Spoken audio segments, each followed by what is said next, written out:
إن الحمد لله نحمده ونستعينه ونستغفره ونعوذ بالله من شرور أنفسنا ومن سيئات أعمالنا. من يهدي الله فلا مضل له ومن يضلل فلا هادي له. أشهد أن لا إله إلا الله وحده لا شريك له وأشهد أن محمدا عبده ورسوله. رب اشرح لي صدري ويسر لي أمري واحلل عقدة من لساني يفقه قولي. اللهم أرنا الحق حقا وارزقنا اتباعه وأرنا الباطل باطلا وارزقنا اجتنابه. اللهم أيدنا بروح القدس.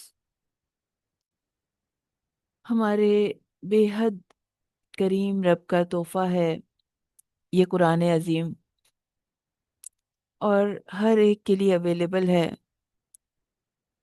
یہ زندگی سے ہمیں صرف ایک مرتبہ ملی ہے، اور وہ بھی لیمیٹڈ ٹائم کے لیے۔ اور اگر یہ زندگی اس کلام کے بغیر گزری تو دنیا کا نقصان تو ہے ہی، لیکن آخرت کا بھی ہمیشہ ہمیشہ کا خسارہ ہے۔ اللہ کی رحمتوں کے موسم کے کچھ لمحات ابھی بھی باقی ہیں، جذبات میں حرارت ہے، ایمان کی گرمی ہے۔ ابھی ہم نے قرآن کے ٹریجر کو دور دور سے دیکھا ہے، لیکن اس سمندر کے خزانے اللہ نے جو اس میں چھپائے ہیں وہ امیجن بھی نہیں کیے جا سکتے۔ تو ہم سب کو پکا ارادہ کرنا ہے، پختہ ارادہ کرنا ہے کہ ہم اس کتاب کو کبھی بھی زندگی میں بند نہیں کریں گے، بلکہ اس کی گہرائی میں جا کر اس کے لال و گوہر، اس کے خزانے ڈسکور کرنے کی کوشش کرتے رہیں گے۔ انہیں حاصل کرنا ہے، انہیں جمع کرنا ہے، ان کی چمک سے اپنی زندگی کو روشن کرنا ہے کہ روشنی ان اندھیروں میں ہمارے بہت کام آئے گی جو آنے والے وقت میں ہمیں فیس کرنے ہیں۔ تو پکا ارادہ کر لیجئے، اللہ تعالیٰ ضرور اس میں برکت ڈالیں گے۔ شروع کرتے ہیں۔ اعوذ باللہ من الشیطان الرجیم، بسم اللہ الرحمن الرحیم۔ سورہ منافقون سے سٹارٹ کریں گے۔ سورہ منافقون مدنی سورہ ہے۔ اس کا مطلب ہوتا ہے منافق، ہیپوکریٹس۔ اس میں 11 آیات ہیں، 201 اس کے ورڈز ہیں، 788 اس کے لیٹرز ہیں، اور اس میں 2 رکوع ہیں۔ شروع ہوتی ہے اذا جاءک المنافقون قالوا نشہد انک لرسول اللہ۔ جب منافق آپ کے پاس آتے ہیں تو کہتے ہیں کہ ہم شہادت دیتے ہیں کہ بلا شبہ آپ یقیناً رسول ہیں، اور اللہ جانتا ہے کہ بلا شبہ آپ یقیناً اس کے رسول ہیں، اور اللہ شہادت دیتا ہے کہ بلا شبہ یہ منافق یقیناً جھوٹے ہیں۔ منافقت بہت بری بیماریوں میں سے ایک بیماری ہے، اور کوئی بھی اپنے آپ کو اس سے پاک نہ سمجھے، کیونکہ بہت خاموشی سے دل میں ڈیرا جما لیتے ہی ہے۔ بہت خاموشی سے انسان اس میں مبتلا ہو جاتا ہے، اور انسان کو خبر بھی نہیں ہوتی، اور اس کا انجام آگ ہے۔ ایک گروہ کی طرز عمل سے اس سورہ میں پردہ اٹھایا جا رہا ہے۔ یہ ان منافقین کی بات ہو رہی ہے جو اتنے پختہ ہو چکے تھے کہ اب ان سے کسی اصلاح کی کوئی توقع نہیں رہی تھی، اللہ کی نافرمانی میں اتنے آگے بڑھ گئے تھے۔ چنانچہ ان کے بارے میں نبی کریم صلی اللہ علیہ وسلم کو مخاطب کر کے یہ بھی فرمایا ہے کہ تم مغفرت مانگو، اگر ان کے لیے مغفرت مانگو گے بھی تو اللہ ان کی مغفرت کرنے والا نہیں ہے۔ یعنی یہ زندگی کی اس سٹیج پہ آ گئے تھے۔ اللہ تعالیٰ ان کے جھوٹ کھول رہے ہیں کہ یہ منافقین جب پیغمبر صلی اللہ علیہ وسلم کے پاس آتے تھے تو قسم کھا کھا کر اقرار کرتے تھے کہ آپ اللہ کے رسول ہیں، یعنی بہت باتیں بنانا۔ لیکن اللہ تعالیٰ قسم کھا کر بتا رہے ہیں کہ یہ منافقین بالکل جھوٹے ہیں۔ جب انسان کو اپنے عمل پر اعتماد نہیں ہوتا تو بے ضرورت قسمیں کھاتا رہتا ہے، کیونکہ اس کے پاس اس کا عمل نہیں ہوتا۔ تو باتوں سے، قسموں